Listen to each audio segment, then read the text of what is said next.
కొద్దిసేపు సహోదరులు సెట్ చేశారు. బాక్సులు కూడా కొంచెం పైకి పెట్టాం. ఇప్పుడు కాస్త మొదటి క్లాస్ కన్నా కాస్త ఎక్కువ శ్రద్ధగా వాక్యం వినే ప్రయత్నం చేద్దాం. ఈ సమయంలో సహోదరులు వచ్చి శ్రీనిబాబు గారు వచ్చి మనకి తరగతిని కొనసాగించవలసిందిగా కోరుతున్నాం.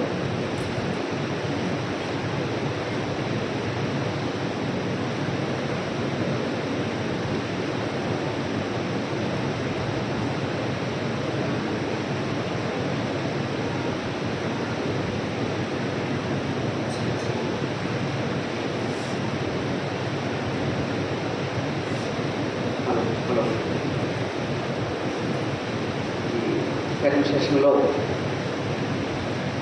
దేవుని యొక్క వాక్యాన్ని కలిసి ఆలోచించడానికి కూడి వచ్చినటువంటి సహోదరులకు సహోదరులందరికీ మరొకసారి నా వందనాన్ని తెలియజేస్తున్నాను.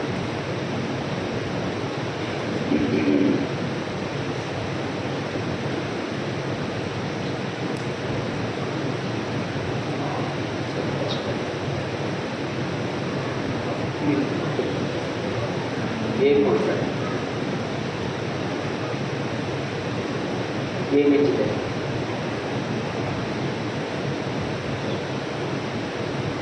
ప్రతిఫలం దక్కని పరిస్థితులలో విశ్వాసులు ఎలా ప్రవర్తిస్తారో ఆ విషయాన్ని నేను ఆలోచిస్తున్నాను.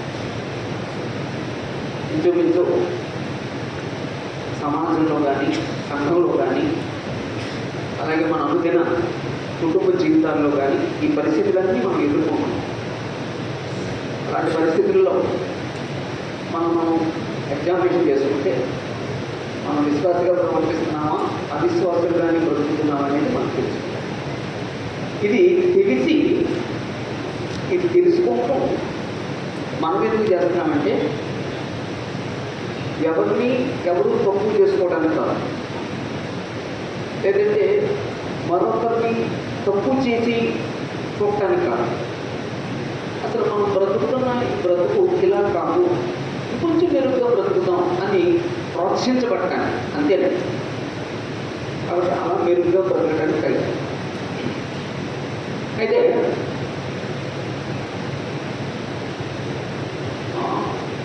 మోషే గురించి మనం ఆలోచిస్తున్నాం.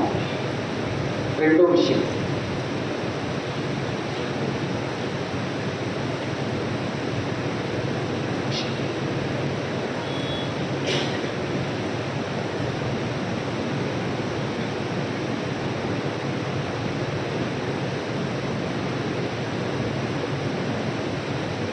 మోషే చరిత్ర నిర్గమాకాండం 2వ అధ్యాయం నుండి ద్వితీయోపదేశకాండం 34వ అధ్యాయం వరకు మోషే చరిత్ర. మోషే చరిత్రని కొన్ని వందల పాఠాలు నేర్చుకోవచ్చాయి. ప్రతి సందర్భంలో మంచి పాఠం దొరుకుతాయి. అయితే ప్రతిఫలం దక్కని విశ్వాసిగా కూడా మోషే దగ్గర నుంచి నాకు పాఠం దొరికింది. అది ఎక్కడి నుంచి తీసుకున్నానంటే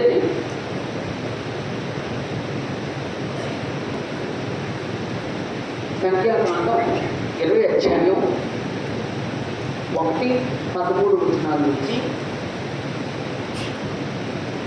ద్వితీయోపదేశకాండం 3వ అధ్యాయం 25-29 వచనాలు,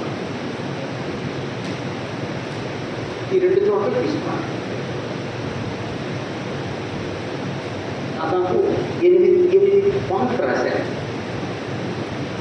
అంటే ప్రతిఫలం దక్కని పరిస్థితులలో విశ్వాసం కావాలి.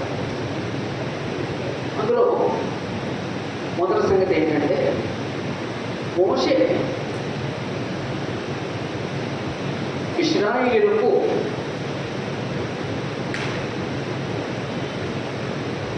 నాయకుడుగా,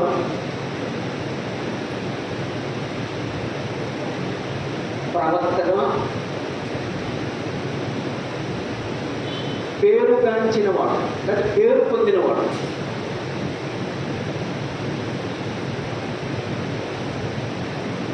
ఆ విషయం ద్వితీయోపదేశకాండం 34వ అధ్యాయం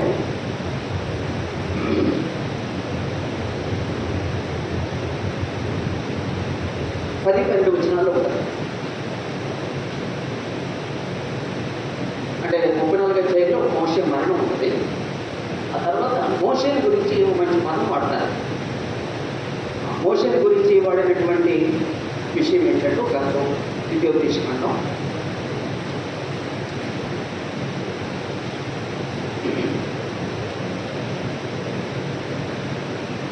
11 విషయం 11 చదువుతాం. అది 10 నుంచి చదువుతాం. ఐగుప్తు దేశంలో ఫరోకును అతని సేవకులందరికీ అతని దేశమంతటికి ఏ సూచక్రియలు మహత్కార్యములు చేయుటకు యెహోవా అతని పంపెనో వాటి విషయంలోనూ ఆ బహుబల అంతటి విషయంలోనూ మోషే ఇశ్రాయేలులందరినీ ఇతని కన్నుల ఎదుట కలుగజేసిన మహాభయంకర కార్యముల విషయంలోనూ యెహోవాను ముఖాముఖిగా ఎరిగిన మోషే వంటి ఇంకొక ప్రవక్త ఇశ్రాయేలులో ఇదివరకు పుట్టలేదు. యాక్చువల్గా మోషేని గురించి నాయకుడు అనే పదమే ఎక్కువ వాడతామండి. కానీ ఒక పదం ఉందండి. పదమే ప్రవక్త. మోషే వంటి ప్రవక్త అనే మాట యెహోవా దేవుడే అన్నాడు. కాబట్టి మోషే నాయకుడుగా ప్రవక్తగా పేరుగాంచినోడు. అసలు మోషేకున్న పేరేంటంటే, అయితే మోషేకి ఇచ్చిన దేవుడు ఇచ్చిన పేరేంటంటే సాత్వికుడు. అంటే నాయకుడు తను ఉండాలండి. సామర్థ్యం అది వేరు. దాంతోపాటు సాత్వికం ఉండాలి. రెండు నాయకుడు లక్ష్యం. రెండు ఇంకేంటండి, నా ఇల్లంతటిలో నమ్మకస్తుడు. అలాంటి నాయకుడు కావాలని దేవుడు. అలాగా సాత్వికం, అలాగ నమ్మకమైన నాయకుడు రావడానికి దేవుడు అతనికి 80 సంవత్సరాలు ట్రైనింగ్ ఇచ్చాడు. 40 సంవత్సరాలేమో మరో కుమార్తెగా ట్రైనింగ్ ఇచ్చాడు. 40 సంవత్సరాలు గొర్రెల కాపరిగా ట్రైనింగ్ ఇచ్చాడు. అంటే ఒక 40 సంవత్సరాలు ఒక నాయకుడిగా వర్క్ చేయడం.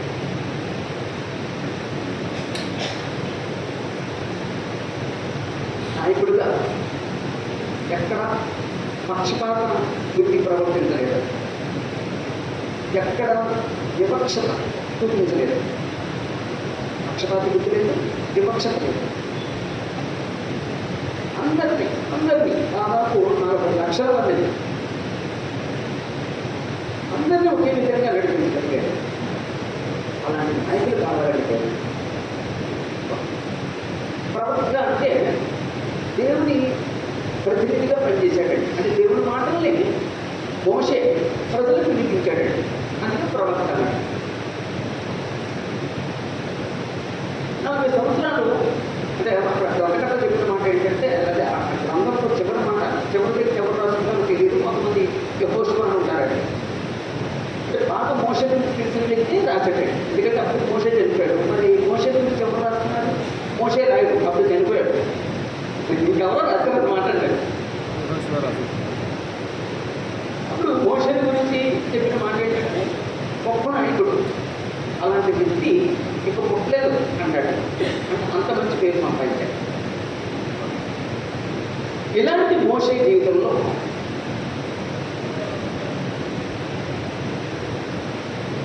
మెరీబా వద్ద, లేకపోతే మెరీబా జలముల వద్ద జరిగిన దానిని బట్టి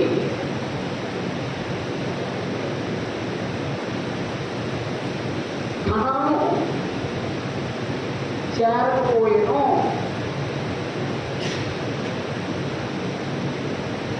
మెరీబా వద్ద జరిగిన దానిని బట్టి కణాలు చేరకపోయింది. అంటే సంఖ్యాకాండం 20:11 వచ్చింది. అంటే ఇశ్రాయేలు కాదేశు బర్నేకి వచ్చారు. కాదేశు దగ్గర మళ్ళీ సాగటం ప్రారంభించారు. అంటే ఇశ్రాయేలు జీవితం అంతా సాగటమే. సరస్సు అనుకున్నాను. ఇక్కడ కూడా సడిగారు. నేను కూడా సడిగారు. వీరి కోసం సడిగారు. అప్పుడు మోషే చెప్పి దేవుడు వేడుకుంటాడు. అప్పుడు దేవుడు ఏమన్నాడంటే, నువ్వు వెళ్ళి ఆ బండతో మాట్లాడు, బండ నీళ్ళు ఇస్తా అని చెప్పాడు. కానీ అక్కడ జరిగిన పరిస్థితి ఏంటంటే, అది జరిగిన విషయం ఏంటంటే, దేవుడేమో బండతో మాట్లాడమన్నాడు. ఈయనేం చేశాడండి, ఆ బండను కొట్టాడండి. కొట్టడమే కాదు, అక్కడ 2 తప్పులు జరిగింది. ఒకటేమో ద్రోహులారా, ఇక్కడ నిలబడడం ఇష్టం లేదనుకుంటాండి. ఇది ద్రోహులారా అని తిట్టాడండి. అందుకే 106వ కీర్తన 31వ వచనంలో కాని మాట పలికెను మెరీబా వద్ద మేము బట్టి మోషే కాని మాట పలికిననే మాట. ఏంటంటే కాని మాట, ద్రోహులారా అంటే మాట్లాడకూడదు అన్నమాట. మాట్లాడకూడదు, అలా దూషించకూడదు. అంటే ప్రతి వ్యక్తికి అది తెలియాలండి. నేనేమి మాట్లాడాలి, నేనేమి మాట్లాడకూడదు. ఇది నాకు తగనిది, ఇది నాకు తగింది అని ఎప్పుడు ప్రతి వ్యక్తి అనుకోలేండి. కానీ మనం తగనమే మన జీవితంలో మనం వాటిని చేస్తున్నాం. అవి తగదని తెలిసి కూడా అంత నిర్లక్ష్యం వచ్చిందండి దేవుడు అంటే. అంత నిర్లక్ష్యంగా ఉన్నామండి దేవుడు అంటే. కానీ మాట పలికాడు, ద్రోహులారా తిట్టాడు. 2 బండను మాట్లాడమంటే కొట్టాడు. అయితే బండ నుంచి నీళ్ళు వచ్చినాయి ఆ సమయంలో. అంటే దేవుడు ఆ కార్యం జరిగించాడు అక్కడ. అయితే పనిష్మెంట్ మాకు మోసేకి దేవుడు చెప్పినట్టంటే, మీరు నా పరిశుద్ధతను సన్మానించలేదు కాబట్టి మీరు కనాను దేశించారు. ఎవరికైనా అనిపిస్తుందమ్మా ఆ సమయంలో. నేను ఎప్పుడో ఒకసారి బైబిల్ స్కూల్లో వాక్యం చెప్తుంటే ఒక ఆయన అన్నాడండి, సార్ ఎంత మంచి నాయకుడికి ఎంత పనిష్మెంట్ అన్నాడు. తట్టుకోలేకపోయాడు ఆ మాట. ఎవరికైనా ఏమనిపిస్తుందండి, అసలు మోషే చేసిన పని ఎంతండి? ఎవరైనా చెప్పండి అమ్మా. ఈ రోజున వారిని లీడ్ చేయడమే కష్టమైపోతుందండి. తల్లిదండ్రులు తమ బిడ్డలు ఇద్దరిని లీడ్ చేయలేకపోతున్నారండి. ఒక 5 సంఘాన్ని లీడ్ చేయలేకపోతున్నాం నాయకులు. అంతే కదండి. మోషే అమ్మా దాదాపు 40 లక్షలండి. అంతమంది ఎలా లీడ్ చేయగలిగాడండి? అదండి ఎన్ని బాధలు పడి ఉంటాడండి, ఎన్ని బాధలు కూడా ఉంటాడండి. ఎవరైనా చెప్పండి, మనం ఒక కుటుంబంలో 4 వ్యక్తులు బట్టి గింజిపోతామండి. 10 మంది సంఘాన్ని బట్టి ఒక గింజి పుస్తామండి. మరి మోషే ఎంత బాధపడాలండి? అలాంటి నాయకుడండి, అంతమందిని లీడ్ చేయగలిగాడండి. అది సామాన్యమైన సంగతి కాదండి, ఏదో పెదాలతో మాట్లాడుకునే విషయం కాదండి. అలాంటి వ్యక్తికి దేవుడు మరణించారు. అంటే చివరి తప్పక అంత పనిష్మెంట్ ఇవ్వాలా అంటే, నువ్వు అక్కడ వ్యక్తిని బట్టి ఆలోచిస్తే మనందరికీ అలాగే ఆలోచిస్తాం. కానీ అక్కడ మనం కొంచెం దాటి దేవుడు చూడగలగాలి. అక్కడ దాటి దేవుడు చూడగలిగే అక్కడ దేవుడు ఎలా కనబడతాడండి? ఆయన పరిశుద్ధుడు అన్న సంగతి అర్థమవుతాడు. ఆయన పరిశుద్ధతని కోరుకుంటాడు అన్న సంగతి అర్థమవుతాడు. ఆయన పాపం చేసే విషయంలోనూ ఆయన పక్షపాత వైఖరి చూపడు అని తెలుస్తుందండి. ఇప్పుడు నాలుగు మనలో ఏమనున్నారు, మన దగ్గరికి వచ్చేసి నీకు ఏదో చిన్న పొరపాటు మనం చాలా పని చేస్తాడు, మనకి ఏదో చిన్న పొరపాటు జరిగింది కదా అని మనం ఏం చేస్తామండి? ఎస్ఎంఎస్గా తోసేస్తామండి, లిస్టుతో తోసేస్తామండి. ఏ లిస్టు?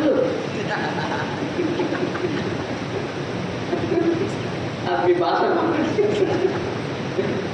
దేవుడు అంటాడు కదా, ఆయన పరిశుద్ధ విషయంలో అందరితో ఒకేలా ప్రవర్తిస్తాడు. మోషే గొప్ప నాయకుడే, నాకు దేవుడు పరిశుద్ధత ప్రార్థిస్తాడు. అందుకు కణాలు చాలా ఇప్పుడు చేసిన పనికి ప్రతిఫలం దక్కిందండి. మోషేకి దక్కలేదా? అమ్మా దక్కలేదు. మరి చేసిన ప్రతిఫలం దక్కనప్పుడు ఇప్పుడు మోషే ఏమనుకోవాలి, అలా ప్రవర్తించాలి. నేనైతే ఏమంటో తెలిసింది, ఇంతకాలం యథార్థంగా పనిచేశాను, ఎవరిది ఆశించకుండా పనిచేశాను, నా సామర్థ్యాన్ని బట్టి పనిచేశాను, ఇతరులను ఒప్పించకుండా పనిచేశాను. ఇంత పని చేస్తే నాకు దగ్గరలో విడా ఆయన అన్నీ వేస్తాను, నా ఇష్టానుసారం ప్రవర్తిస్తాను, నాకు నచ్చినట్టు ప్రవర్తిస్తాను. మోసే అప్పుడు మోసే ఆ దక్కని ప్రతిఫల విషయంలో విశ్వాసగా ఎలా ప్రవర్తించాడో కొన్ని సంగతులు.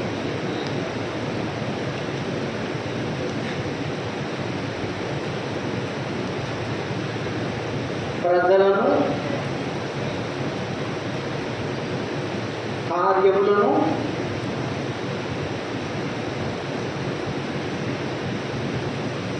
నిర్లక్ష్యం చేయలేదు. యాక్చువల్గా ఇక్కడ ఒక ఆదేశం ఉంటుంది.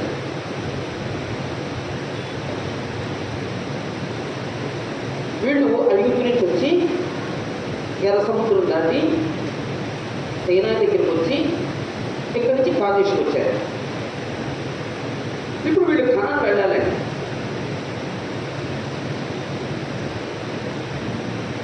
ఇక్కడ మోసే చెప్పేశాడండి, నువ్వు ఖానాను వెళ్ళవు అని.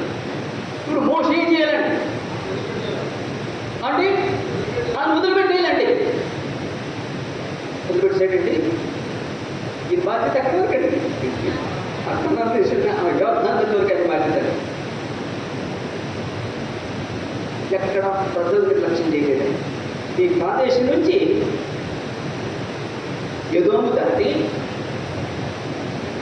మోయాబు వచ్చి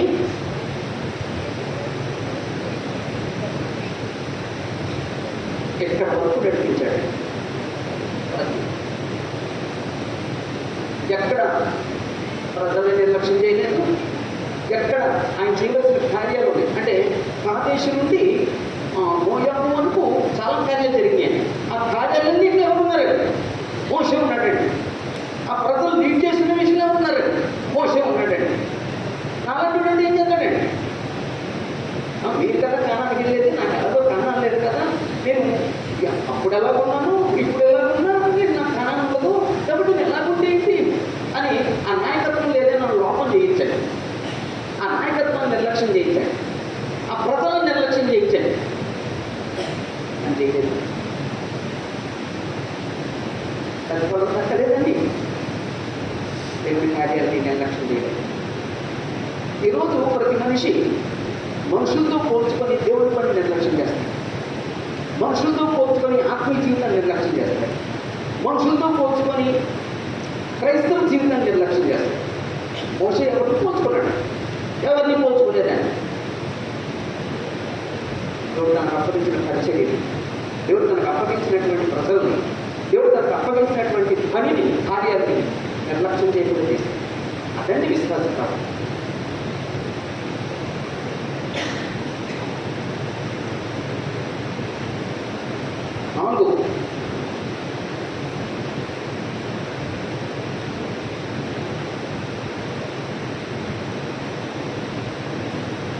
దక్కని ప్రతిఫలము కొరకు దేవుని వేడుకొనుట.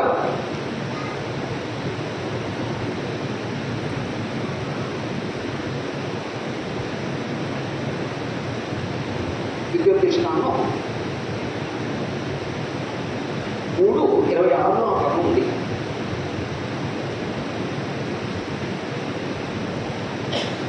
అంటే ఎవరైనా ఒక విషయం దక్కలేదు, ఆ దక్కని విషయంలో మనుషులు ఏం చేస్తారండి? మనుషులు అడుగుతారండి, మనుషులతో పోరాడతారు. ఇప్పుడు యాకోబుకి రాహేలు వలన, లేకపోతే రాహేలు యాకోబు వలన బిడ్డలు కలగలేదు. ఆమె ఎవరి దగ్గరికి వెళ్ళలేదు, దక్కని ప్రతిఫలం వెళ్ళాడు. ఎవరైనా చెప్పండి, ఆ దేవుడి దగ్గరికి వెళ్ళాలండి. తండ్రి నా గర్భఫలం తిరుగు నాయన, నా గర్భఫలం నాయన. రాహేలు ఎవరి దగ్గరికి వెళ్ళిందండి? అమ్మా అమ్మా భర్తని అడిగింది, ఎలాగడుగుతుందో కాదు పట్టుకుందండి. నా బిడ్డల్ని జ్ఞాపకం ఉన్నాడండి. నీకు బిడ్డగా ఉండడానికి హోమాకు ప్రతిగా నేను ఉన్నానా?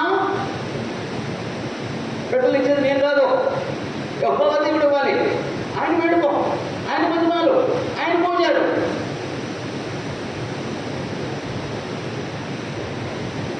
సందర్భాన్ని బట్టి ఉదాహరణగా పడాను.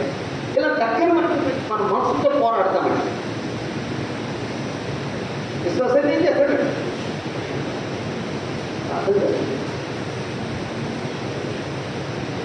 తండ్రి నేను చూడగలిగేటట్టుగా నా సహాయం, దాన్ని నేను ప్రవేశించగలిగేటట్టుగా చూడమంటే యెహోవా దేవుడు అన్నాడు. సర్లే ఏదో మోసం చేసేదిలే, సర్లే చాలా టైం అయిపోయింది కదా, పర్లేదు ఎందుకండి అన్నానండి. ఆయన ఎప్పుడైనా తీసుకుంటానే అని మాట్లాడాడు. ఆయన దేవుడు చెబుతాడు, గడిపోరట్లా మారిపోతాడు. మనం గడిపోరట్లా మారిపోతామండి. దేవుడు మారడు. నేను గట్టిగా మాట్లాడలేదు, దేవుడు మారడు. మోసం చేస్తాడు. ఇక చాలు, ఈ విషయంలో మాట్లాడాలి, వేరే విషయం మాట్లాడు, ఈ విషయం తప్ప.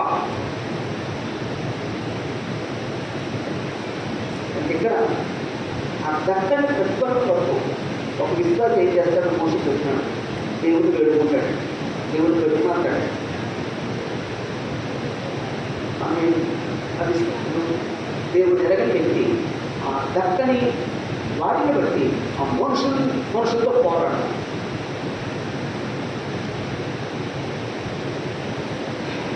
ఒకవేళ దక్కని వాటిని బట్టి మనుషులు బతిమాలినా మీకు దక్కపోవచ్చు. కానీ దక్కని వాటిని గురించి దేవుడు బతిమాలితే దేవుడు ఏం చేస్తాడండి? దేవుడు అనుగ్రహించగలడు. ఇక్కడ అనుగ్రహించండి, కొన్ని దేవుడు అనుగ్రహిస్తాడు.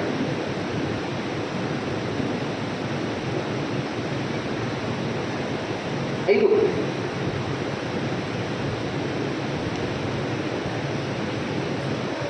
ప్రతిఫలం దక్కని పరిస్థితుల్లో విశ్వాసిగా మోషే ఎలా ప్రవర్తించాడంటే, నేను రాశానంటే, ఈ పరిస్థితికి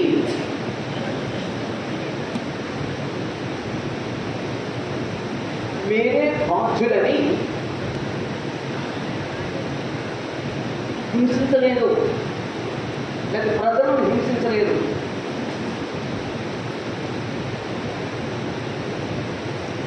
యాక్చువల్గా ఈ కాంపిటీషన్ దగ్గర జరిగిన సంఘటన ఏంటంటే, వాడు విసిగించేసాడండి.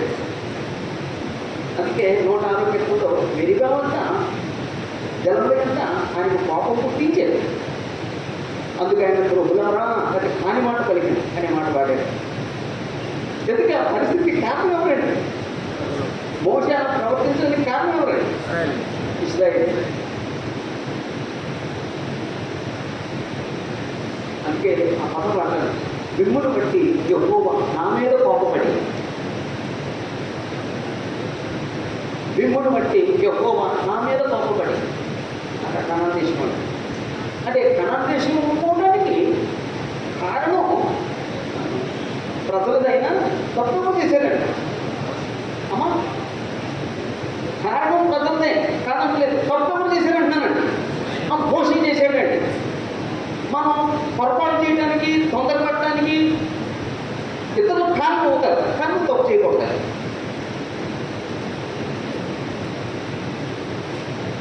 చాలామంది నువ్వు అలా మాట్లాడకపోతే నేను అలా మాట్లాడాను, నువ్వు అలా వ్యవహరించకపోతే నేను వ్యవహరించాను, నువ్వు అలా అనకపోతే నేను అలా కదా, నువ్వు చేసుకోకపోతే నేను చేసుకోను కదా, నువ్వు కొట్టకపోతే నేను కొట్టలేను కదా. నువ్వు అలా ప్రవర్తించడానికి ఇతరులకు కారణమైనా నువ్వు అలా ప్రవర్తించకూడదు. వాళ్ళైనా సమస్యకి కారణం, వాళ్ళైనా పనిష్మెంట్ ఏమో తీసుకున్నారండి.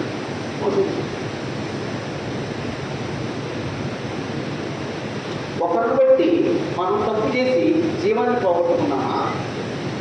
ఒకరిని బట్టి మనం తప్పు చేయకుండా జీవాన్ని కాపాడుకున్నాం. అది ఎవరు ఈరోజు ఆలోచించారు? అంత ప్రెస్టేషన్తో కొడుతున్నారు. కొంచెం ప్రెస్టేషన్, ఎవరిని బాగు చేస్తామని ప్రెస్టేషన్. ఏం సాధిస్తావు నీ ప్రెస్టేషన్ వల్ల ఈ పరిస్థితికి మీరే పోతున్నటువంటి హింసించలేదండి. ఎన్నిసార్లు తెప్పుడుతుంటాడండి బాబు. భర్తసర్ గారు ఈ కాదేశ్ నుంచి మోయాబు వరకు ఎన్నిసార్లు తెప్పుకుంటాడు అర్థమైందండి. కొని ఎన్నిసార్లు దాని గురించి మాట్లాడుకుంటాడు. నేనే ఇవ్వలనే ఎన్నిసార్లు ఉంటాడండి. ఉండండి, నేను చెప్పలేమంటే అనలేదండి. ఆయన ఆలోచిస్తున్నాడు ఎక్కడ ఉంటాడా.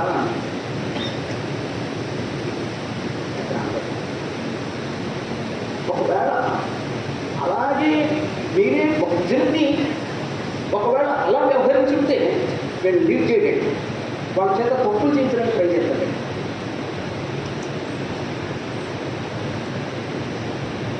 నాకు లేదు జ్ఞానం మీకు ఎందుకు వస్తుంది, నాలాంటి మీకు కూడా జ్ఞానం చేస్తానంటాడండి. నాలంటాడు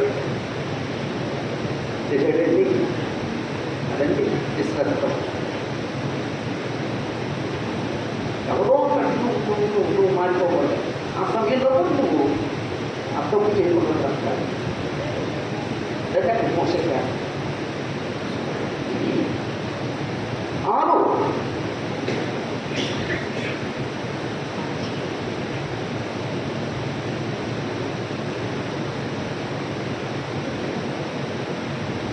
ఆరు విషయం ఏంటంటే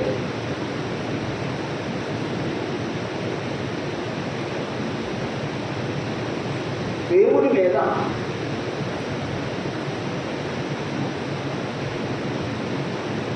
తిరుగుబాటు చేయలేదు.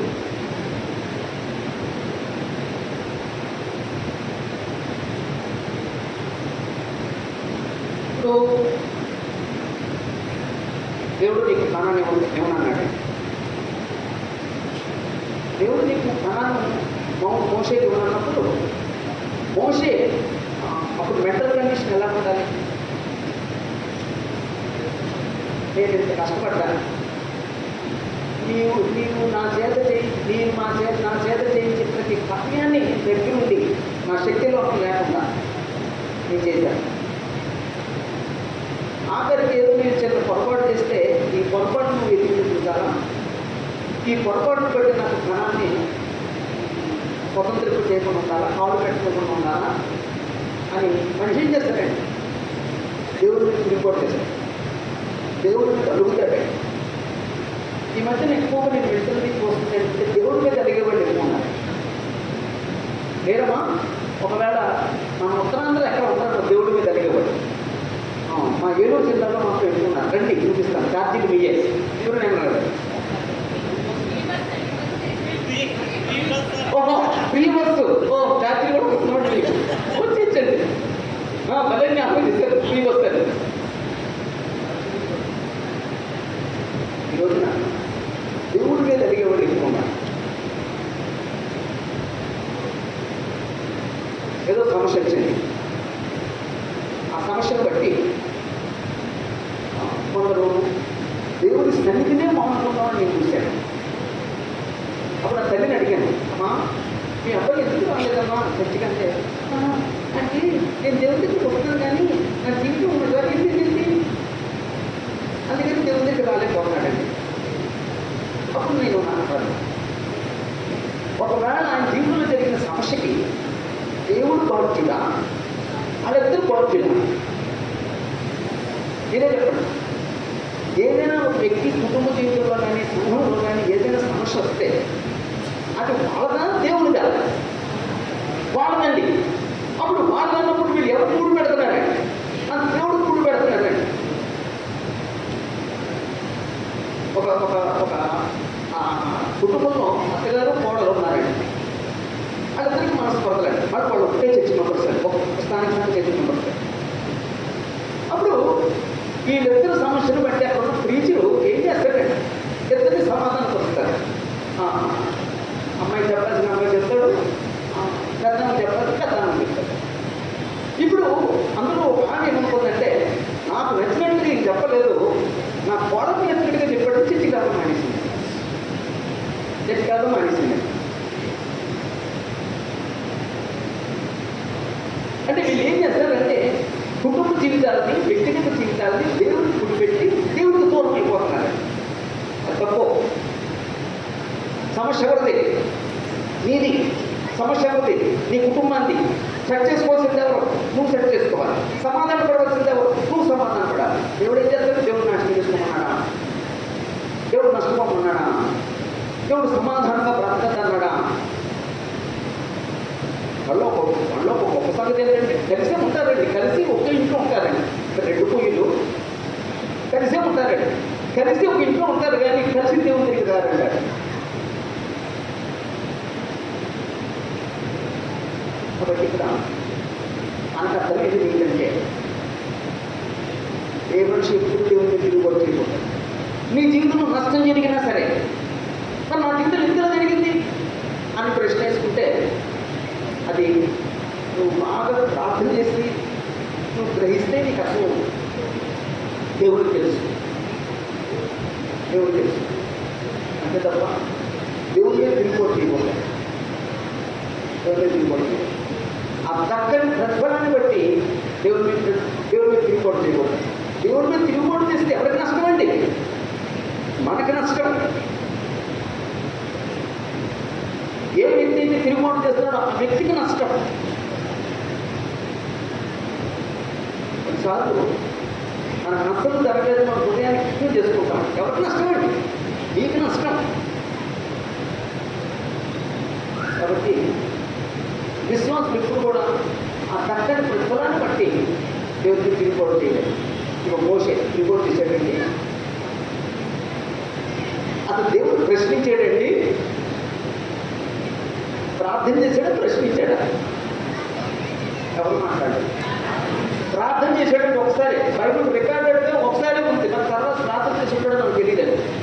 నా బైబిల్లో లేదు. చేసుకుంటాడంటే ఏమో తెలియదు. కానీ చేసినట్టు వెతుకుని ఒకసారి ప్రార్థన చేశాడు. ప్రార్థన చేసాడు తప్ప ప్రశ్నించాడండి. నాకెందుకు వస్తాను, నాకెందుకు వస్తాను, నాకెందుకు వస్తానని ఎందుకు ప్రశ్నించలేదండి? మోషే ఎందుకు ప్రశ్నించలేదు? యెహోవా సార్వభౌముడు. మన ఫెలోషిప్లో అంకుల్ గారు యోగంగా ఉంటుంది. యోగంగా తెలుసుకున్నప్పుడు అక్కడ ఇశ్రాయేల్ని తీర్పు తీర్చడానికి దేవుడు మిడతను వాడుకున్నాడండి. ఆ మిడతల్ని మహాసైన్యం అన్నాడండి దేవుడు. నా మహాసైన్యం అనే మాట వాడాడు. అయితే మారుమనసు పొందకముందు దేవుడు మిడతలు పంపించి వాడి పంటంతా నాశనం చేశాడండి. కానీ మీరు మారుమనసు పొందితే ఆ మిడతలు దేవుడు ఏం చేశాడంటే నాశనం చేస్తాడు. ఎందుకు మిడత ఏం చేసి అప్పుడు మిడతలు దేవుడు ఎందుకు నాశనం చేయాలి? అక్కడ ఒక మాట అన్నాడు ఆయన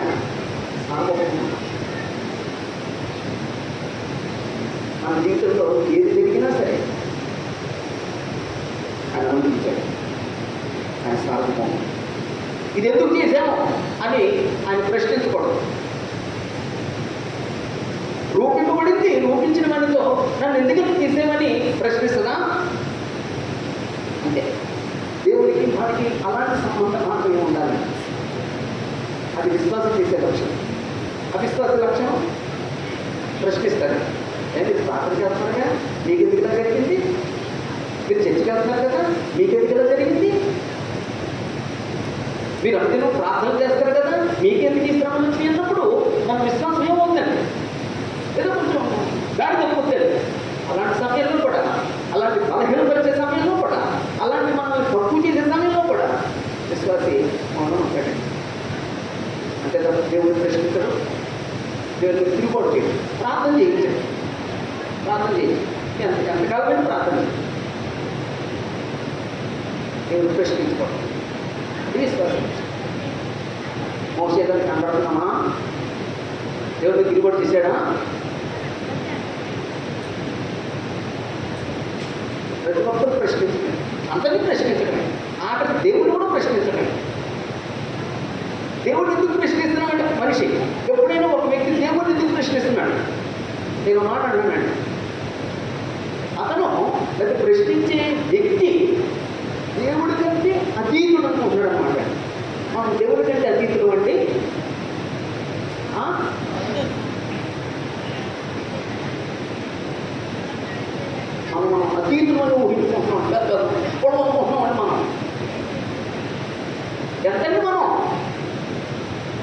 ఈ విశ్వంతో పోల్చుకుంటే మనం ఎంతండి? ఎవరు మాట్లాడలేదు. ఈ విశ్వంతో పోల్చుకుంటే మనం ఎంత? ఒకవేళ ఇది విశ్వం, ఈ విశ్వంలో భూమి ఎంత? ఒక డాట్. ఇందులో మనం ఎంత?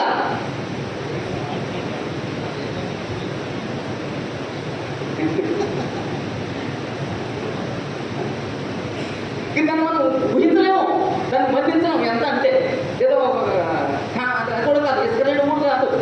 ఆ దాంట్లో 850 కోట్ల మంది. ఎక్కడ మనం ఈ విశ్వంతో పోల్చుకుంటే ఎంత? మరి విశ్వాన్ని సృష్టించింది ఎవరు? దేవుడు. ఆ దేవుడి దగ్గర మనం ఎంత? మనవత దృష్టిలో దేవుడు ఎలాంటి తెలుసండి? గుడిలో దేవుడు అంటాడు అనమాట.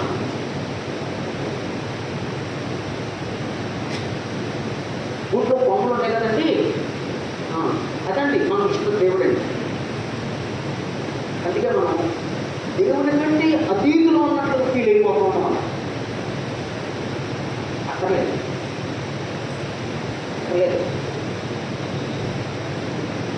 మోషే ఎప్పుడు దేవుడిని ప్రశ్నించలేదు, దేవుడి దగ్గర తిరుగుబాటు చేయలేదు. విశ్వాసం ఎప్పుడు దేవుడిని ప్రశ్నించరు, దేవుడి మనం తిరుగుబాటు చేయలేదు. మన విశ్వాసం అయితే మనకు నష్టం జరిగినా సరే, మనకు ప్రతిఫలం తగ్గిపోయినా సరే, మనం దేవుడిని తిరుగుబాటు చేయాలి, దేవుడిని ప్రశ్నించాలి.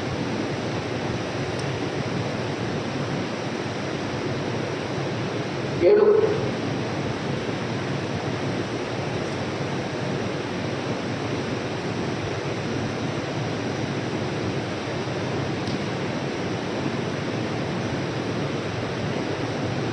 యెహోషువను ప్రజలను ధైర్యపరిచి సిద్ధపరిచిను. ద్వితీయోపదేశకాండం 31:1-8 వచనాలు. మనం దాని చదవము.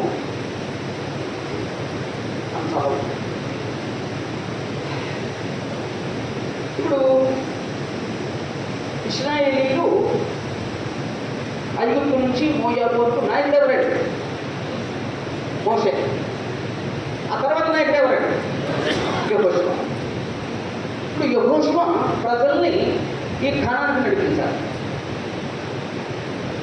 ఇప్పుడు యెహోషువని ఖానానికి ఇశ్రాయేలు నడిపించాలి. ఇప్పుడు అతని నాయకుడిని ఎవరైనా వస్తే ఆయన నాయకుడుగా ఎవరైనా వస్తేయాలి. మొదలు దేవుడు అయినా వస్తేయాలి, రెండు మోషే అయినా వస్తేయాలండి. అదంటే పద్ధతి. అప్పుడు మోషే ఎంత డిగ్రీగా వ్యవహరించాడంటే, ఈ ప్రజల్ని నేను మోయాబు వరకు నడిపించడం దేవుడు నాకు అప్పగించాడు. ఇక్కడి నుంచి ఇశ్రాయేలుని నడిపించే బాధ్యత నీది. అది కూడా ఎలా చేశాడంటే ధైర్యపరిచాడంటే, దీని గురించి చదవడం మన పేర చదవండి. ప్రజలతో మీరు నిబ్బరం కలిగి ధైర్యంగా ఉండండి. యెహోవా మీకు వాగ్దానం చేసిన ఆ దేశాన్ని మీరు స్వతంత్రించుకుంటారు. ఆ ప్రణాళికలను మీరు జయిస్తారు. దేవుడు మీ మధ్యలో వారిని తొలగిస్తారు. మీరు ఆ దేశాన్ని స్వతంత్రించుకుంటారని వాళ్ళని ధైర్యపరిచాడు, సిద్ధపరిచాడు. ఆ తర్వాత యెహోషువని ధైర్యపరిచాడు. యెహోషువ, నువ్వు ధైర్యం కలిగి నిబ్బరం కలిగి ఉన్నావు, దేవుడు నీకు తోడే ఉన్నాడు. ఈ ప్రజల్ని కనాను దేశంలోకి నడిపించి వాళ్ళ కణాన్ని స్వతంత్రింపచేయి. యాక్చువల్గా అలాంటి పరిస్థితుల్లో మోషే నాలాంటి వాడు అయితే ఎలా ప్రవర్తిస్తాడండి?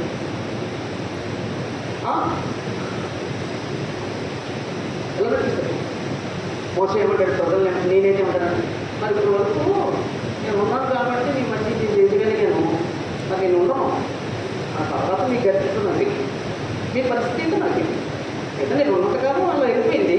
ఇప్పుడు నేను లేను, ఇక్కడ ఏడు మీరు ఏడవండి, మీ కర్మ మీరు అనుభవించండి అని మనం డిస్క్రైబ్ చేస్తామండి. మీరు చేయరు, నేను చేస్తాను.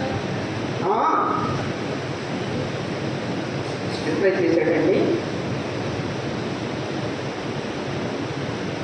నేను వెళ్ళకు, మీరు వెళ్తారు, మీరు ధైర్యంగా ఉండండి, దేవుడు మీకు తోడైంది. నేను వెళ్ళలేదు కాబట్టి మీరు కూడా వెళ్ళలే, నేనే వెళ్ళకపోతే నేను వెళ్ళలేదు. సరే యెహోషువ దగ్గరికి వచ్చాను. యెహోషువ దగ్గర ఉండాలండి. అరే ఇది సంవత్సరాలు పడ్డాను రా, నేను మాట్లాడరా బాబు, నన్ను ఏడు తినేసారా, ఆ కణాన్ని వెళ్ళలేకుండా చేసినట్టు వీళ్ళు. నేనంటే తట్టుకోగలిగే, తట్టుకుంటూ కలవండి, నువ్వు చెల్లుకుంటే కలవండి, నువ్వు తట్టుకోలేవు, నువ్వు వెళ్ళలేవు, వాళ్ళు నడిపించలేవు, లీడ్ చేయలేవు, నువ్వు కష్టం అన్నాడండి. అదండి మోషే. తను ఉండగానే ఇంకొక నాయకుడిని ఏర్పాటు చేశాడు. అద్భుతం కాదు, ఒక నాయకుడిని తయారు చేశాడు. ప్రజల్ని అనాథలుగా విడిచిపెట్టలేదండి. కొన్ని సంఘాలు కొంతమంది అనాథలు విడిచిపెట్టేస్తారు. వారు బ్రతుకుండకు మరొక నాయకుడిని తయారు చేయలేండి. వీడు ఎక్కడ డెవలప్ అయిపోతాడు. ఒక మంచి నాయకుడు మనం ఉండగానే మన నాయకుడిని ఏర్పాటు చేస్తాం, మరొక నాయకుడిని సిద్ధం చేస్తాం.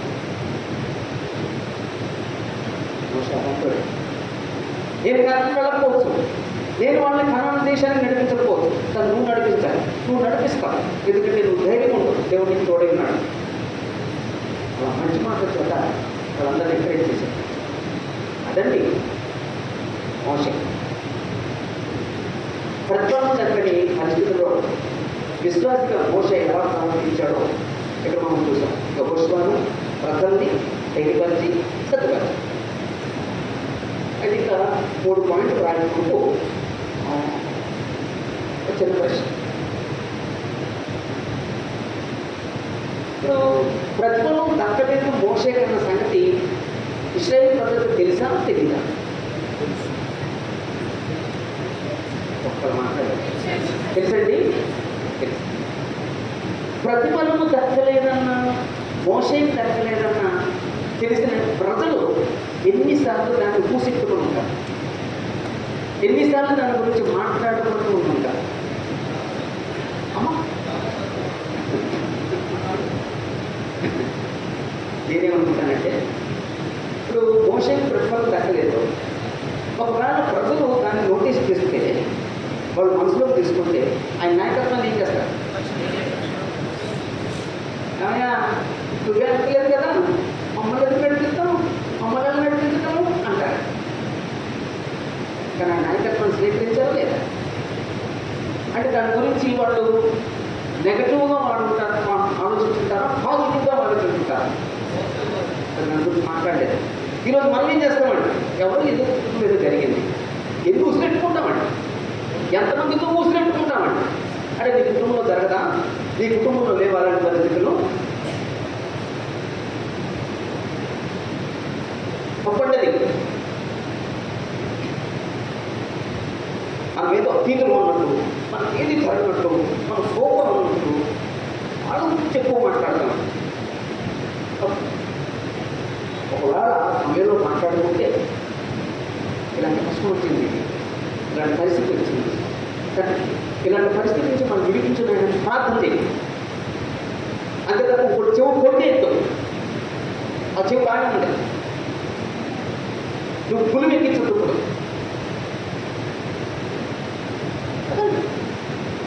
అప్పటివరకు దక్కలేదని దాని గురించి వీళ్ళు మాట్లాడుకుని ఉంటే, దాన్ని నోటీస్ చేస్తుంటే, వాళ్ళు దాన్ని తీవ్రంగా తీసుకుని ఉంటే మోషే నాయకత్వం స్వీకరించే వాళ్ళు అలాంటి తప్పులు ఎప్పుడు చేయండి. సమస్య వాళ్ళ కుటుంబం ఒకలాంటి సమస్య, అది రేపొద్దు నా కుటుంబం రావచ్చు, మనందరి కుటుంబం రావచ్చు.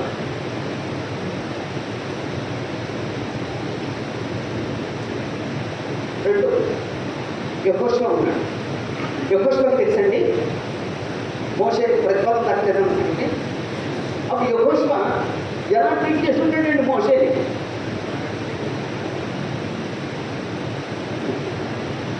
నువ్వు అన్ఫిట్, నువ్వు కణాన్ని నడిపించలేని వాడు, కణాల్లో ప్రవేశించలేని వ్యక్తి, దేవుడు నిన్ను అనుమతించలేదు అని అభివృద్ధిలో చూడాలండి. కానీ ఎక్కడైనా అఘోరంగా ప్రవర్తించాడండి. అంతకుముందు యెహోషువ మోషేతో ప్రారంభం నుంచి ఎలా ఉన్నాడో ప్రతిఫలం దక్కని మోషే విషయంలో కూడా ఆయన చనిపోయేంత వరకు కూడా అలాగే ప్రవర్తించాడు. ఇంకా డీసెంట్గా ప్రవర్తించాడు.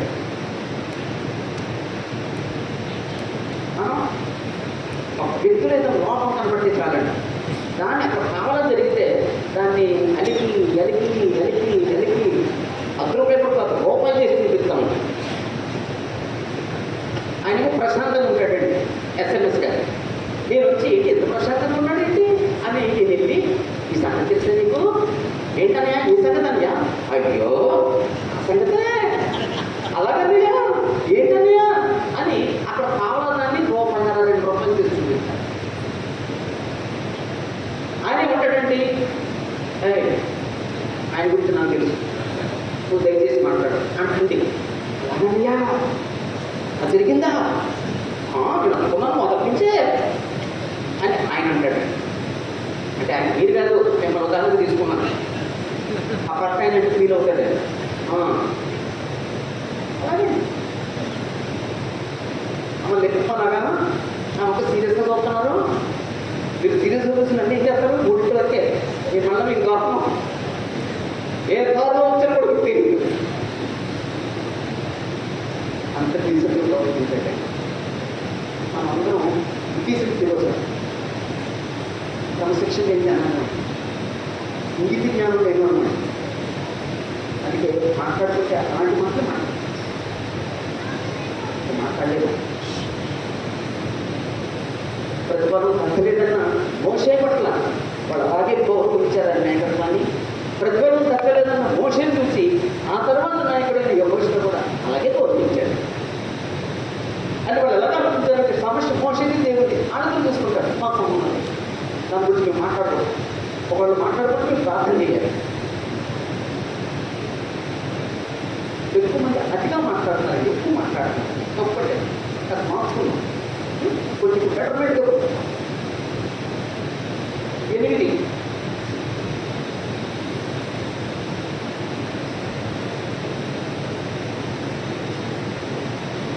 చేసిన పనికి ఇదే దేవుడిచ్చిన వాక్యమని ఎంచెను వచనం విజయోదేశంలో 3:27 వచ్చింది. అంటే దీని ఆయన వచ్చిన ఎలా చూశానంటే, ఇప్పుడు దేవుడు చెప్పాడు నువ్వు కనాను వెళ్ళావు, కానీ కనాను సరిహద్దులు చూపిస్తాను. అప్పుడు కనాను సరిహద్దుల్ని కొండ మీద చూశాడండి మోషే. చూశాడండి, చూడలేదు, చూశాడు. ఇప్పుడు ఒకవేళ కనాను దేవుడు ఇవ్వలేదు అన్నప్పుడు మోషే అనుకోదు, ఎవరన్నప్పుడు నా దగ్గర చూపిస్తాను నాకు అక్కర్లేదు, అంతే కదా. ఇప్పుడు ఏదైనా వస్తువు పిల్లల నుంచి చూడు, నీకు ఎవరంటే ఏమంటుంది పాప, అది ఎవరన్నప్పుడు నా దగ్గర చూపించి నేనేం చేసుకోను అంటామండి, అంతే కదండి. మోషే ఏం చేశాడు అంటే ఏమనుకుంటాడండి, నేను చేసిన పనికి ఇదే నాకు దక్కిన ప్రతిఫలం.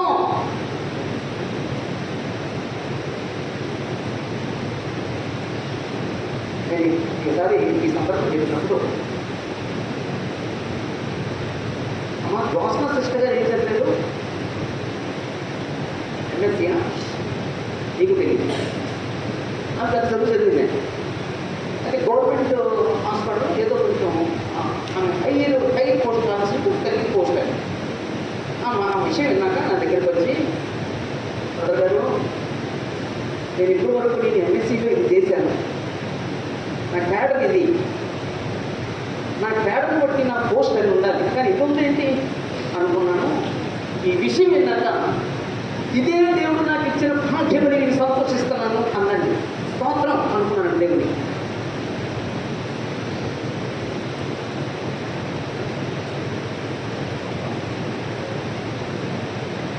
మోషే నేను కణాన్ని వెళ్ళకపోవచ్చు, కానీ ఆ కణాన్ని చూసే భాగ్యం ఇచ్చాడు. ఇదే నేను చేసిన పనికి ప్రతిఫలం, ఇదే నాకు దక్కింది. ఈరోజు మనుషులు అనుకుంటున్నారండి, మనం ఏ స్థితిలో ఉన్నా, మనం ఏ జీవితంలో ఉన్నా, మనం ఏ జీవితంలో ఉన్నా, దేవుడు నాకు ఇచ్చిన ప్రతిఫలం ఇదే, దక్కిన ప్రతిఫలం ఇదే అనుకున్నామండి. అసంతృప్తితోనే బ్రతుకుతున్నాం. ఒక్కరు మాట్లాడలేదా?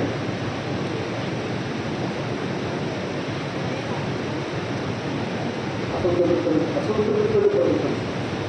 కొన్నిసార్లు మనం అసలు నేను ఇలా ఉన్నాను కానీ అసలు నా క్యాడర్ ఏంటో తెలుసా, నా స్థాయి ఏంటో తెలుసా, నేను ఎక్కడ ఉండాల్సి ఉన్నానో తెలుసా, నేను ఎక్కడ ఉండాల్సి ఉన్నానో తెలుసా అని పోజులు కొట్టేస్తాను. పోజులు పట్టలేదు. ఏంటంటే విస్తృతిగా నాకు దేవుడు ఇచ్చిన ప్రతిఫలం ఇదే నాకు దక్కిన ప్రతిఫలం. నాకు సంపూర్ణ ఆరోగ్యం ఇవ్వలేదు కానీ కొద్ది ఆరోగ్యం ఇచ్చాడు, అదే నాకు దక్కిన ప్రతిఫలం. అంటే పౌలు అదే అనుకున్నాడు, నా కృప నీకు చాలు అని దేవుడు యేసు చెప్పిన తర్వాత, ప్రభు చెప్పిన తర్వాత మరలా వీళ్ళందరూ ప్రార్థన చేయలేదండి. ఆయన ఏమనుకున్నాడండి, నా బలహీనత ఏందే నా సంతోషం సంపూర్ణం అవుతుంది అన్నాడు.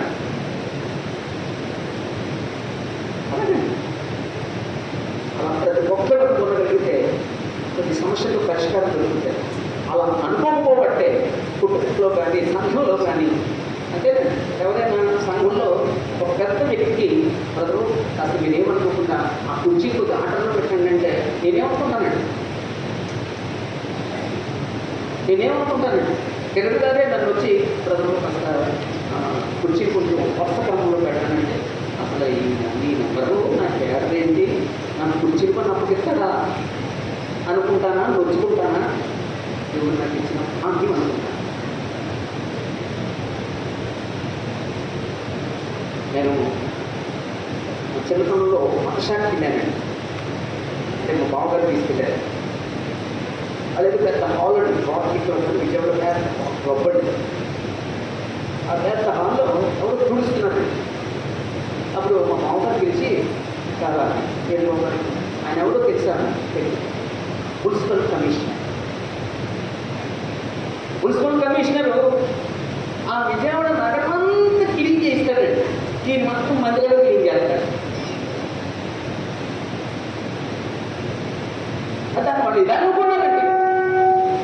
వాళ్ళు ఎలా అనుకున్నారు, మహాభాగ్యం ఇదే నాకు దగ్గర ప్రతిఫలం.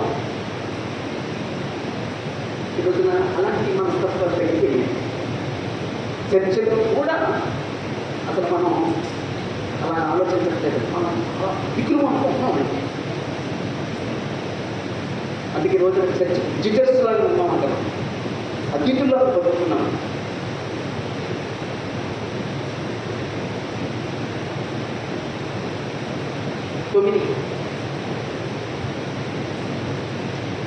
ప్రతిఫలం దక్కని పరిస్థితుల్లో విశ్వాసుల మోషే ఎలా ప్రవర్తించాడంటే,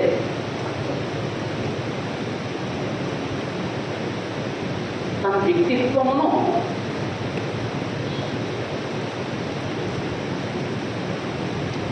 మార్చుకోలేదు.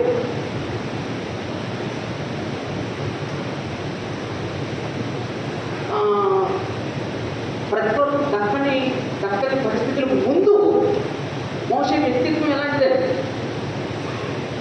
సాత్వికుడు, నమ్మదగిన వాడు, సౌమ్యుడు, సామర్థ్యం కలిగినవాడు, ప్రేమ కలవాడు, ప్రార్థన పరుడు, అన్నీ వస్తాయి. ప్రతిఫలం దక్కలేదు. ఆ దక్కనప్పుడు ఆ పరిస్థితి వ్యక్తిత్వం మీద ఏమైనా పడిందండి? ఎక్కడ తన వ్యక్తిత్వాన్ని మార్చుకోలేదండి. వ్యక్తిత్వాన్ని మార్చుకొని దేవుడితో తన సంబంధ బాంధవ్యాన్ని సాగించలేదు. వ్యక్తిత్వాన్ని మార్చుకొని ఇతరులతో తన సంబంధ బాంధవ్యాన్ని మార్చుకోలేదు. వ్యక్తిత్వాన్ని మార్చుకొని రాబోయే నాయకుడితో యెహోషువతో వ్యవహరించలేదు.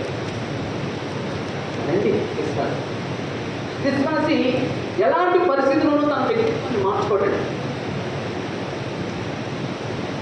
మనం పరిస్థితిని బట్టి మన వ్యక్తిత్వాన్ని మార్చేసుకుంటాం. ఆలోచన మార్చేసుకుంటాం, మన మన యాటిట్యూడ్ మార్చుకుంటాం. అన్నింటిలో మార్పు ఉంటుందండి, అన్నింటిలో మార్పు ఉంటుందండి. మోషే ఈ ప్రతిఫలము చక్కని పరిస్థితుల్లో కూడా ఆ వ్యక్తిత్వంలో ఏ మార్పు లేదండి. అంటే ఎందుకు మారలేదండి? దేవుడి సార్లు భోగుడు ఆయన నా విషయంలో న్యాయం చేశాడు. ఏదైనా మార్చుకోవాల్సి వస్తే, సెట్ చేసుకోవాల్సి వస్తే నేను సెట్ చేసుకోవాలి. ఒకవేళ నేను అనుకుంటాను ఆ పరిస్థితిని బట్టి ఇప్పుడు పనిష్మెంట్ ఇచ్చాడు, కానీ మోషన్ తిరస్కరించాడు, విడిచిపెట్టేశాడా? విడిచిపెట్టాడండి. పనిష్మెంట్ ఇచ్చిన దేవుడు మోషన్ విడిచిపెట్టేశాడా? తోడై ఉన్నాడా? అంటే మోషన్ ఎందుకు తోడై ఉంటాడు? అంటే మోసం ఉంటుంటాడండి, ఉంటుంటాడండి. మరి పనిష్మెంట్ అది అలాగే ఉండాలి. ఒకవేళ పనిష్మెంట్ విషయంలో కనుక నివారణ దొరికితే దేవుడు పక్షపాతం అవుతాడు.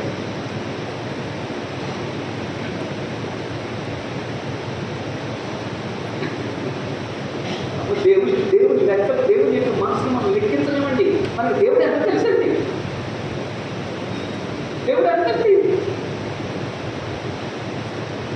మనకేమో ఒక్కసారి బైబిల్ చదివితే నాకు 60,000 పుస్తకాలు వచ్చేసినాయి అనుకుంటాను. నాకు ఇప్పటికీ బైబిల్ తెలియలేదు. బైబిల్ నా దగ్గర ఉంది, కానీ బైబిల్ దూరంగా ఉన్నాను.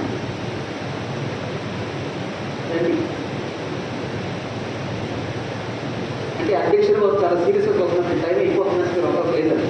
ఇంకా 3 నిమిషాలు ఉంటే దేవుడు ఒకరు ఏంటండి, అది చాలా టైం చూసుకోండి. మాకేం టైం కూడా తెలియని వాడు. చివరిగా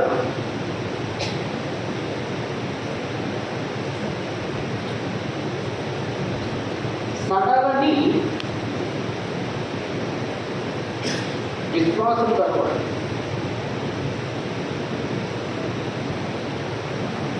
వ్యక్తిత్వంలో మార్పు లేదు, విశ్వాసంలో మార్పు లేదు. ఆ విశ్వాసం సడలేదండి. మనం కొంతమందిని చూస్తే మొదట్లో ఏదో కొంచెం బాగా బాగుంటారండి. చూస్తే వాళ్ళ కోసం సాక్ష్యం చెప్పడం చూస్తాడు. రాను చూస్తే వాళ్ళ విశ్వాసం నిలబడుతుందండి. ఆ నెలకొల్లేని తనమండి, ఆ నెలకొల్లేని మాట్లాడి, ఆ నెలకొల్లేని జీవితమండి. అక్కడ ఒక గొప్ప వేసినట్టు కనపడతాడండి. ఆ స్థిరత్వం లేనట్టుగా కనపడతాడండి. అంటే విశ్వాసం సడలని విశ్వాసం కలవడం కాదండి, సడిలిపోయే విశ్వాసం కలిగినవాడండి. ఇలా చాలామంది జీవితాల్లో కనపడతాడు. ఆ చక్కటి పరిస్థితి మోషే సడలని విశ్వాసంతో ఉన్నాడు. భౌతికమైన క్షణాన్ని లేకపోవచ్చు, కానీ పరలోకమైన క్షణాన్ని మాత్రం ఆయన భక్తుడు. ఆ పరలోకపు క్షణాన్ని, ఆ పరమక్షణాన్ని అడుగుపెట్టేటట్లుగా, ఆ పరమక్షణాన్ని ప్రవేశించేటట్లుగా సడలని విశ్వాసంతో బ్రతికాడు. భౌతికమైన క్షణాలు లేకపోవచ్చు. ఈరోజు మనందరి జీవితంలో భౌతికమైన స్థితిగతులు మెరుగ్గా లేకపోవచ్చు. అందుకంటే మన జీవితం లేకపోతే మనకు పోబోయే బహుమానం ఈ భౌతికమైన వాళ్ళన్నిటికంటే గొప్పదండి. అందుకే యాకోబు మాట్లాడాడు,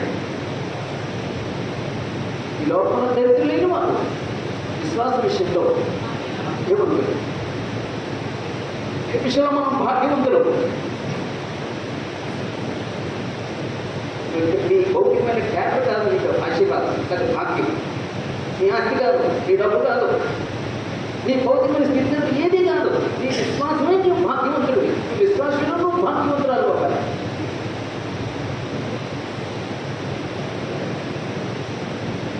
ఇలాగా విశ్వాసిగా, అంటే ప్రతిఫలం దక్కని పరిస్థితుల్లో విశ్వాసిగా మోషే ఎలా ప్రవర్తించాడో మనం చూడగలిగాం.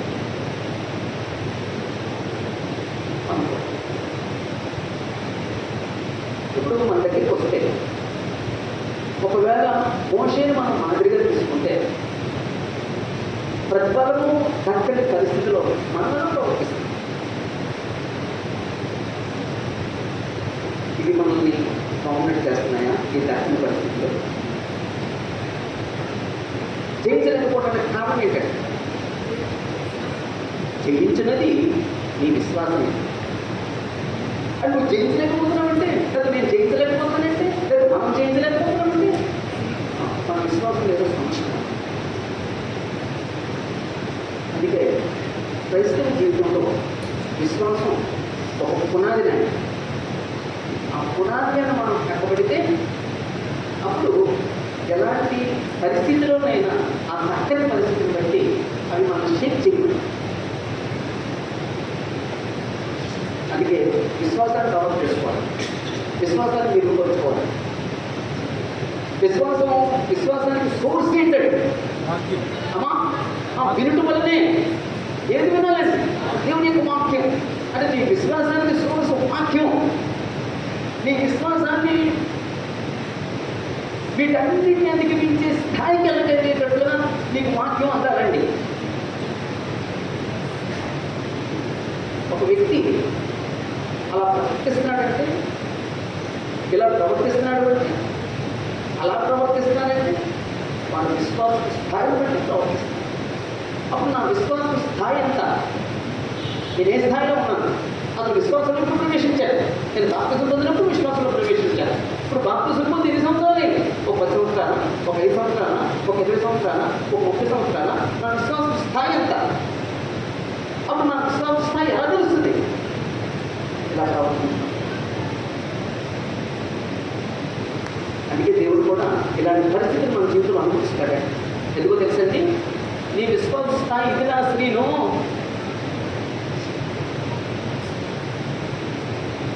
అప్పుడు దేవుడు ఆ విశ్వాస స్థాయిని ఎందుకు చూపిస్తాడండి?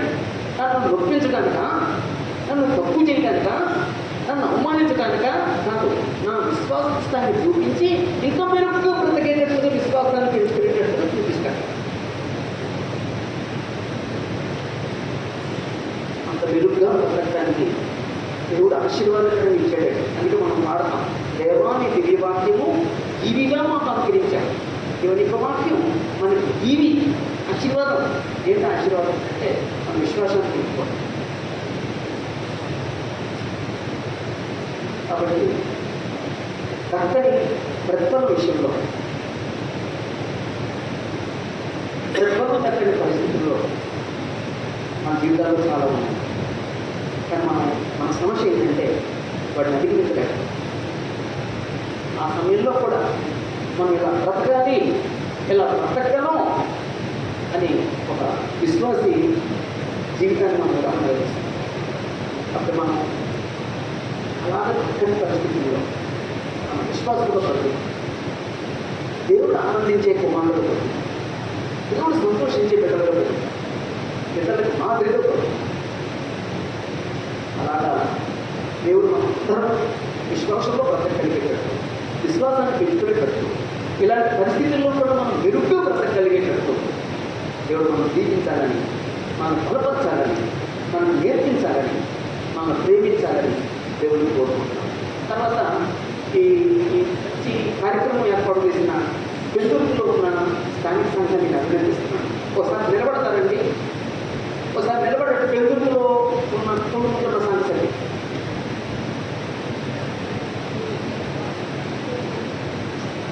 ఒకసారి అభినందన తెలియజేద్దాం.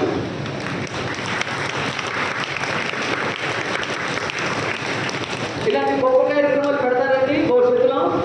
పెట్టండి, బాగా పనిచేయండి. దేవుడు మిమ్మల్ని దీవిస్తారు, మిమ్మల్ని ఆశీర్వదిస్తారు. అలాగే ఈ ఈ పెరుగులో ఈ ప్రాంతాన్ని ఎత్తుకొని ఇక్కడ సేవ చేయాలని, ఇక్కడ శుభార్త ప్రకటించడానికి నిర్ణయించుకున్నాడు మన సహోదరుడు సంతోష్ గారు. సార్ పట్టండి, పట్టండి. ఈ తమ్ముడిని మీరందరికీ తెలుసు, నాకంటే మీకే బాగా తెలుసు. ఈయన ఎవరు? ఆయన చిన్న మీటింగ్ పెట్టుకుందాం అనుకున్నారు. తర్వాత నాకు ఫోన్ చేసిన అన్నయ్య అందరూ కూడా వస్తాము, మేము వస్తాము అని చెప్పినప్పుడు నేను చాలా ఆనందించాను అన్నయ్య అన్నారు. నిజంగా ఎంతమంది వస్తారు అనుకోలేదు, నేను అనుకోలేదు. ఒక 60 మంది 70 మంది అనుకున్నాను.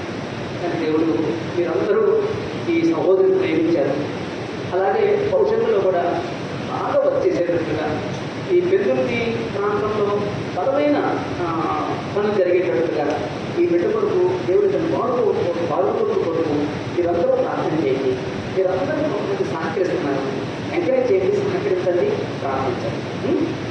ఉన్నారు రమ్మన్నాడు. అమ్మా సంతోష్ గారు తల్లి గారు వారి భార్య ఇరువురు ఒకసారి స్టేజ్ మీద రండి.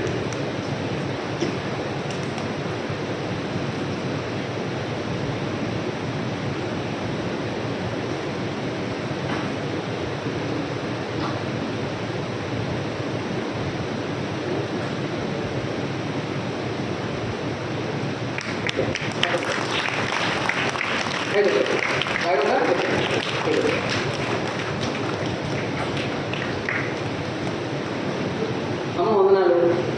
మీ మీ బిడ్డల్ని మోసేదెళ్ళనుకుంటుంది. మోసేని నాయకుడిగా చేసింది, ఆ తర్వాత అప్పుడు ప్రధాన యాజకుడు చేసింది, తన కుమార్తె ప్రవక్తిగా నిలబెట్టింది. అలాగే తల్లి గారు తమ బిడ్డల్ని దేవుడి పనిలో వాడబడేటట్టుగా ప్రోత్సహిస్తున్నందుకు తల్లి గారికి వందనాలు. ఇలాంటి మనసు చాలా మంది ఉన్నాయి. నా కొడుకు కష్టపడాలి, నా కొడుకు ఇంజనీర్ అవ్వాలి, నా కొడుకు డబ్బులు బాగా సంపాదించాలి, డబ్బు డబ్బులు సంపాదించడం కోరుకున్న తల్లులు సంపాదించాలి పరిస్థితులు. ఏ బిడ్డలు ఏ తల్లులు తమ బిడ్డలు సేవకులు అవ్వాలని కోరుకుంటూ చాలా మంది తక్కువ. ఈ తల్లిగారికి జరిగిందంటే ఆ శక్తిని గొప్ప భాగ్యం అండి. అలాగే సహకరించే భార్య ఉండాలి. భార్య సహకరించకపోతే అవుతుంది అవుతుంది ఒకటంటే అహో భార్య సహకరించాలి. సహకరిస్తేనే జరుగుతుంది, సహకరించకపోతే జరగలేదు. అలాగా సంతోషానికి దేవుడు సహకరించే అమ్మాయిని ఇచ్చాడు. సహకరిస్తాను అలాగే జీవితాంతో సహకరించాలి. వీరందరూ కొరకు ప్రార్థన చేయండి. అమ్మ ఒక చిన్న మాట చెప్పి వదిలేస్తాను. ప్రతిఫలం తగ్గలేదు కదండి మోసేకి. కానీ దేవుడు ఆయన విధానంలో అడుగు పెట్టించాడు. విధానంలో దేవుడు అడుగు పెట్టించాడు. ఏ రూపాంతరం చెందినప్పుడు ఏ దగ్గరికి వచ్చిన వాళ్ళు ఎవరండి? మోషే, ఏలియా. ఎక్కడికి వచ్చారండి? కనాన్ దేశం వెళ్ళిందండి. భౌతికంగా అడుగు పెట్టలేదు, కానీ ఆత్మరూపుగా వెళ్ళాడు. అడుగు పెట్టాడు. ఆయన కోరిక తీసేటండి దేవుడు. ఇప్పుడు మనం ఏం చేద్దాం? ప్రతిఫలం తగ్గ పరిస్థితుల్లో కూడా విశ్వాసంలో బ్రతకడానికి ప్రయత్నించాలి. ప్రార్థన చేద్దాం. అయ్యా మాకు ఆ శక్తిని దయచేయండి, దాన్ని అధిగమించేటట్టుగా సహాయం చేయాలని ప్రార్థన చేద్దాం. ఇప్పుడు మనం సువార్తలందరం మన విశ్వాసులు పెరిగేటట్లుగా మనందరూ కృషి చేద్దాం. అలాగే విశ్వాసులు ప్రతి ఒక్కరూ ఆ వాక్యాన్ని నేర్చుకునే విషయంలో ప్రతి ఒక్కరూ సహకరించాలి. ఈ అవకాశం నాకు ఇచ్చినటువంటి దేవుడికి, అలాగే స్థానిక సంఘానికి, స్థానిక సువార్తకు సంతోష్ గారికి నా వందనాన్ని తెలియజేస్తూ, మీ అందరికీ నా వందనాన్ని తెలియజేస్తూ ముగిస్తాను. అందరికీ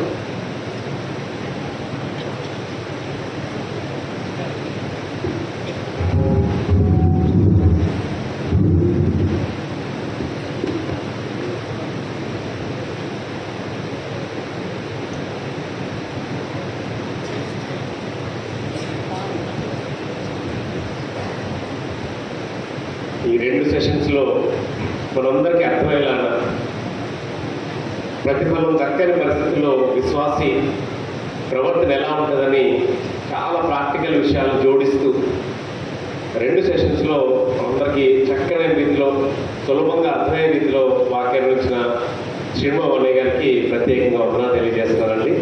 సహోదరులకి గత సంవత్సరం బైపాస్ సర్జరీ అయింది. అది మనం చెప్తే కానీ ఎవరికి తెలియట్లేదు. దేవుడు అంత కృప చూపించి ఆయనకు ఆరోగ్యం ఇచ్చాడు. అయితే ఇంకా ఆరోగ్యం కుదుటపడాలని, రాబోయే రోజుల్లో ఇంకా ఎక్కువగా ఆయన ద్వారా అనేక మంది ఆత్మీయంగా బలపరచబడాలని మీ అందరూ ప్రార్థన జ్ఞాపకం చేసుకోండి. లంచ్ టైం అయింది. ఈ లంచ్ చేసిన తర్వాత మరొక తరగతి మాత్రం ఉందండి. నేను ముందు చెప్పినట్టు తొందరగానే ముగించేస్తాం. దయచేసి వెళ్ళిపోవడానికి అంటే ఎమర్జెన్సీ ఉంటే నేను చెప్పలేను, బట్ అవకాశం ఉన్నంత వరకు అందరూ ఉండడానికి ప్రయత్నించేయండి. ఒక్క తరగతి మాత్రమే 2 గంటలకు అవుతుంది. 2 గంటలకు మనం మరలా తిరిగి కలుద్దాం. 2 కౌంటర్లు పెట్టాం. మరలా సాంబార్ కౌంటర్ వేరే, వెజ్ కౌంటర్ వేరేగా పెట్టాం. సో తొందరగా భోజనం చేసి వచ్చే ఏర్పాట్లు చేసాం. అందరూ స్త్రీలకు వేరేగా పురుషులు వేరేగా ఉన్నాయి. వాటిలన్నింటినీ వినియోగించుకొని మళ్ళీ త్వరగా 50 నిమిషాల్లో మళ్ళీ తిరిగి మనం కలిసే ప్రయత్నం చేద్దాం. ఒక ప్రార్థన చేసుకొని మనం ఈ తరగతిని మనం ముగించుకుందామండి. సహోదరులు రంగయ్య గారు ఉన్నారండి. సహోదరులు రంగయ్య గారు వచ్చి ప్రార్థన చేస్తే ఆయన ప్రార్థనతో ఈ మొదటి తరగతిని మనం ముగించుకుందాం. అయితే ప్రార్థనకు ముందు 2 విషయాలు తెలియజేస్తాను. సహోదరులు పైకి వచ్చేసేయండి. ఈ నెలలో 22వ తారీఖున శ్రీప్రాంట్ల బైబిల్ జరుగుతుంది. అలానే 23వ తారీఖున అనకాపల్లిలో ప్రతి నెల జరిగే బైబిల్ జరుగుతుంది. అలానే ప్రత్యేకంగా నవంబర్ 14వ తారీఖున విజయనగరంలో బైబిల్ జరుగుతుంది. సహోదరులు జాషువా గారు వస్తున్నారు. ఈ క్లాసులన్నిటికీ అటెండ్ అవ్వడానికి ప్రయత్నం చేయండి. 22వ తారీఖు, 23, నవంబర్ 14 ఈ తేదీని జ్ఞాపకం పెట్టుకోవాల్సిందిగా కోరుతున్నాను. సహోదరులు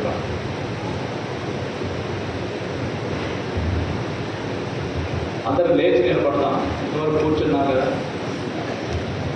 ఈ బాబు కూర్చోవద్దు. ప్రార్థన. కరుణా సంపన్నుడైన మా పరలోకపు తండ్రి, మహోన్నతుడు, మహారాజు, సర్వశక్తి సంపన్నుడు నాయన, సకల ఆశీర్వాదములకు కారణభూతుడు, ఎల్లప్పుడూ మాకు తోడుగా ఉండి ధైర్యపరిచి మా విశ్వాస జీవితాన్ని మెరుగుపరిచేటట్టుగా మాకు కలుగు చేసిన మంచి అవకాశాలు బట్టి కృతజ్ఞతలు చెల్లిస్తున్నాం. నాయన ఈ దినం తండ్రి పెద్దలో ఉన్న క్రీస్తు ప్రభు సంఘం నాయన మరి అందుకునో ప్రయాసపడి నాయన చిన్న మందైనా సరే వారు ఆర్థిక స్తోమతను ఆయన బట్టి వారు ఏర్పాటు చేసిన ఈ మొట్టమొదట బైబిల్ తరగతిని బట్టి కృతజ్ఞత చెల్లిస్తున్నాం తండ్రి. వారికి ఇచ్చిన మంచి మనసును బట్టి స్తుతులనైనా వీటి కొరకు ఎవరైతే ఆర్థిక సహాయం చేశారో వారి కుటుంబాలన్నింటినీ దీవించి ఆశీర్వదించమని ప్రార్థిస్తున్నాం తండ్రి. అలాగే మరి ప్రయాసపడి అనేక ప్రాంతాల నుండి మా మధ్యకి వచ్చిన దైవ సేవకులు, సువార్థికులు, అలాగే సోదరీమణులను బట్టి మీకు స్తుతులు చెల్లిస్తున్నాం తండ్రి.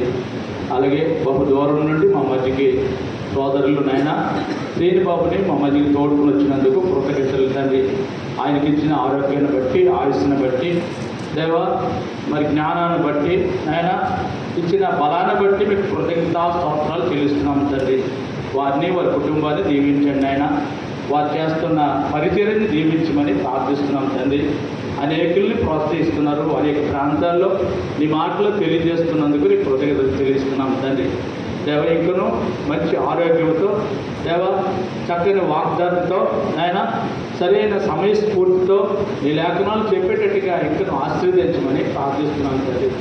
నాయన మోసే జీవితంలో ఎన్ని ఒడిదుడుకులు వచ్చినా, ఎన్ని ఇబ్బందులు వచ్చినా, ఎలాంటి పరిస్థితుల్లో కూడా మీకు లోబడి మీ ఆజ్ఞను తిరస్కరించకుండా, మిమ్మల్ని వ్యతిరేకరించకుండా, తిరుగుబాటు చేయకుండా, నాయన ప్రతిఫలము రాకపోయినా సరే నాయన నమ్మకస్తుడిగా, సాత్వికుడిగా తన జీవితాన్ని నాయన మరి తండ్రి మీతో నడిచి నాయన జీవించే జీవితాన్ని మాకు నేర్పించినందుకు కృతజ్ఞతలు తండ్రి.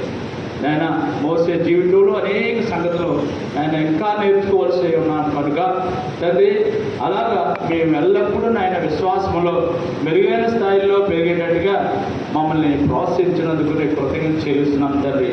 దేవ మీ కృప మాపై ఉంచినందుకు స్తుతులు నాయన. వీరిని మేమందరం నాయన ఒకసారి ఆలోచించి నాయన ఒకవేళ మాలో ఏ స్థితిలో ఉన్నాయో వాటిని దిద్దుకోగలిగేలాగా, సవరించుకోగలిగేలాగా, స్థిరంగా ఉండేలాగా కృప చూపించమని ప్రార్థిస్తున్నాం తండ్రి. వీటి కొరకు ఎంతగానో ప్రయాసపడిన యవనస్తులైతేనేమి, బాలికలు అయితేనేమి, పెద్దవారు అయితేనేమి అందరిని బట్టి మీ కృతజ్ఞతాస్తులు చెల్లిస్తున్నాం తండ్రి. దేవా నీ కృప చొప్పున నడిపించండి నాయన. 2వ సెక్షన్లో నాయన, అలాగే మా తండ్రి 3వ తరగతిని నాయన 1 గంట సేపు మేము ఆలోచించడానికి నిర్ణయించుకున్నాం తండ్రి. అది కూడా జయకరంగా నాయన విజయవంతంగా జరిగేటట్టుగా మేమందరం సహకరించేలాగా సహాయం చేయమని ప్రార్థిస్తున్నాం తండ్రి. ఈ సమయంలో నాయన మధ్యాహ్నం నాయన తరగతి కొరకు సిద్ధపడడానికి వారు ఏర్పాటు చేసిన విందుని బట్టి స్తుతులు చెల్లిస్తున్నాం. విందుని ఆశీర్వదించండి, పరిశుద్ధపరచండి, తీసుకొని అందరూ సంతోషించగలిగేలాగా, అందరికీ సరిపడేట్టుగా సహాయం చేయమని ప్రార్థిస్తున్నాం తండ్రి. వాటి కొరకు పరిచయం చేస్తున్న వారందరినీ దీవించండి ఆయన. దయగల తండ్రి, ఈ సమయంలో మమ్మల్ని అందరినీ ఆయన ఏకపరిచి ఏక మనసు, ఏక భావము, ఏక తాత్పర్యంతో దాన్ని ప్రోత్సహిస్తూ నడిపిస్తూ మమ్మల్ని అందరినీ ఆయన ఆ జీవంలోనికి నడిపిస్తున్న తండ్రివైన మిమ్మల్ని ఆయన వేడుకుంటూ మొరపెట్టుకుంటూ అలాగే సేవ చేస్తున్న మా సోదరులు సంతోష్ గారిని ఆయన వారి కుటుంబాన్ని, తల్లి గారిని, వారి అన్నదమ్ములందరినీ దీవించి ఆశీర్వదించమని ప్రార్థిస్తున్నాము ఆయన. సంఘంలో ఉన్న సభ్యులందరినీ దీవించండి ఆయన. అలాగే మా సోదరులు కృష్ణారావు గారిని కనికరించి ఈ యొక్క కార్యక్రమానికి రావడానికి సహాయం చేశారు. అందరి బట్టి నీకు స్థుతులు చెల్లిసిన ఇంకనూ సంపూర్ణ ఆరోగ్యం దయచేస్తారని ప్రార్థిస్తున్నాం తండ్రి. దేవ మా ప్రార్థన సహకారం కోరిన అందరూ దీవించి ఆశీర్వదించండి ఆయన. అలాగే ఈ యొక్క పాఠాలని ఆయన మా తండ్రి వీడియోలో ఆయన చూసి ఆయన యూట్యూబ్లో పెట్టాలని ఆయన చేస్తున్న సోదరులు శ్రీని కొరకు చోడవరంలో సేవ చేస్తున్న శ్రీని కొరకు ప్రార్థిస్తున్నాం.